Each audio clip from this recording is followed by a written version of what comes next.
खातिर दिलवा तोरा ही बारा बार गे, काहे खातिर दिलवा तोरा ही बारा बार गे।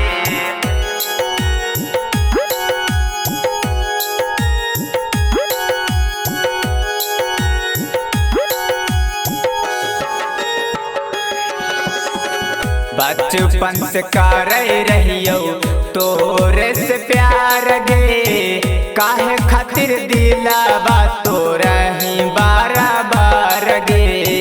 बचपन से करे रहियो तोरे से प्यार गे, काहे खातिर दिलवा तोरा ही बारा बार गे। हमारा छोड़ी के काहे जाही ससुरार गे, काहे खातिर दिलवा तोरा ही बारा बार गे, काहे खातिर दिलवा तोरा ही बारा बार गे।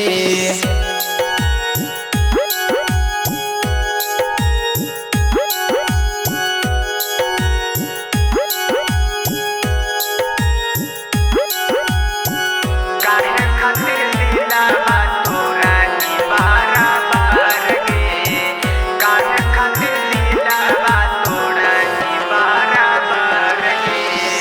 कैले रही वादा छौड़ी तोरा देली दिल गे, हमारा छोड़ी के काहे जाही ससुरार गे, आहे गे।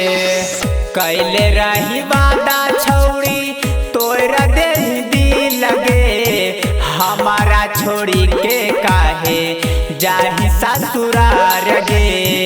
खैले रही कसम छौड़ी कैले रही वादा, तब काहे बदल लेली अपना इरादा।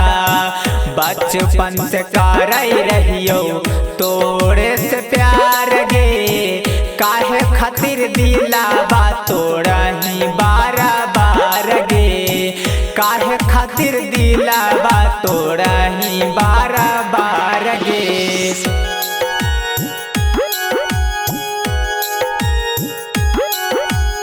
Presented by Andaz Music, Jamalpur। काहे खातिर दिलवा तोरा ही बारा बार गे, काहे खातिर दिलवा तोरा ही बारा बार गे। हमर दिल तोड़ के छौड़ी देली हमरा दुख गे, ससुरा में मिलतौ नहीं तोरो अब सुख गे, आहे गे। हमर दिल तोड़ के छौड़ी देली हमरा दुख गे, ससुरा में मिलतौ नहीं तोरो अब सुख गे। तोरे याद में हमें जियै छलियो जान गे, तब काहे ले लेली हमारो परान गे। बचपन से करे रहियो तोरे से प्यार गे, काहे खातिर दिलवा तोरा ही बारा बार गे, काहे खातिर दिलवा तोरा ही बारा बार गे, काहे खातिर दिलवा तोरा ही बारा बार।